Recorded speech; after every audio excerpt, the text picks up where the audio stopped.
राष्ट्रीय आईन दिवस रे उद्घाटन हैला नूतन न्यायालय। कटक जिला निशंकोइल ठारे निशंकोइल ब्लॉक परिसर रे अंचलवासी स्वार्थ को आखि आगरे रखी जनसाधारण सुविधा पाई आज जस्टिस एसके साहू करकमल रे नूतन न्यायालयर शुभ उद्घाटन हो जाइछि। विगत दिन मानकरे एही अंचलर जनसाधारण न्याय पाई सालेपुर न्यायालय को जिबाको पड़ुथिला, जहा आउ एबे सेमानंकु जिबाको पड़िबनी। एही न्यायालयर गठन परे अंचलवासी बृहत्तर हित साधन सहित बहुविधि समस्यार दूर हेबो बोली अंचलवासी तथा बुद्धिजीवी महल रे प्रकाश पाइछि और एतद्वारा आउ अधिक दिन पर्यंत जणे न्याय पाइबा पई अपेक्षा मध्य करिबाको पड़िबनी, जहाकु नै अंचलवासी खुशी प्रकट करिसंती।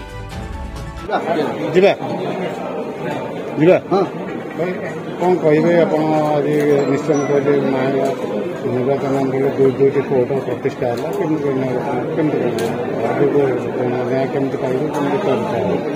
Actually Nischintakoili block under Diginpur panchayat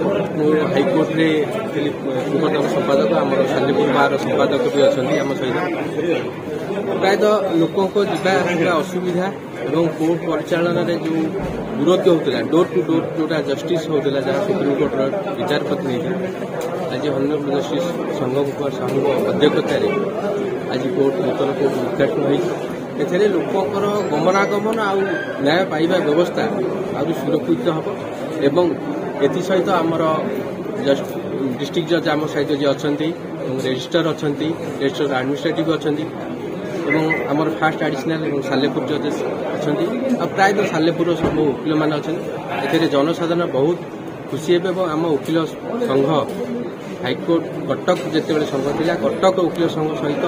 Salepur बार वकिल संघ समस्ते आमर एत बड़ ऐतिहासिक दिन में समस्ते खुशी जे आम लोकों पाखे न्याय निश्चय पहुंचुचे न्याय व्यवस्था आम लोकों पाखक आसी पहुंच भावुं कि सुप्रीम कोर्ट भी बहुत केस पेंडिंग रही है, हाईकोर्ट भी पेंडिंग रही पाखे लोक त्वरित किसी पाइपर पाखे निश्चिंत सुविधा हम कारण जो आईनगत कार्यक्रम लोक सचेतन बेले बेले आईन प्रति होना नुआ आईन तीन टा आसी से आईन सचेतन कार्यक्रम सहित एवं जो कहले केस बढ़ुची से जनसंख्या बढ़िले केस बढ़ी आईन भेराइटी उपरे आसूची दिन दिन परिवर्तन हो तेणु केसेस बढ़िया संगे कोर्ट भी बढ़ुची एवं कोर्ट लोकों पाखे पहुंचले न्याय व्यवस्था आहरी सुदृढ़ हम आउ निशंकोइल पंचायत कहते निशंकोइल ब्लॉक रे जोटा आमर ए सरकार समय एक प्रथम पदक्षेप हो सुदृढ़ भाव लोक पाखे आम न्याय निश्चिंत पहुंचे। कौन कह निशंकोइल अंचल गोटे कोर्टर निर्माण है नुआ कोर्टर कौन कह आज राष्ट्रीय आईन दिवस रे महांगा आउ निशंकोइल दुईटी जाक अंचल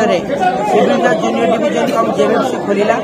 ए अंचल जो लिटिगेंट माने दौड़ी जाऊे सालेपुर कोर्ट को दूर होता गोटे सेसन रे बहुत मैटर भी होता डिले होता जस्टिस डिले होता access to justice for all door step works रे समस्त पाखक न्याय जीव समस्ते न्याय पाइबे समस्त सुविधा एठी हाईकोर्ट मान्यवर विचारपति जस्टिस संगम साहू द्वारा एठी कोर्ट खोलिला एठी जो राज्य सरकार को बधाई दिन सब जो निकट रे कोर्ट खोलिला से बहुत प्रशंसनीय कार्यक्रम स्थानीय विधायक सहयोग जहाँ महांगा आउ निशंकोइल जनसाधारण मान तरफ राज्य सरकार स्थानीय विधायक मान्यवर हाईकोर्ट को बधाई होची कार्यक्रम को जनसाधारण उत्साह सहित ग्रहण कर। Cuttack Nischintakoili Amitabh Mahapatra report news A7।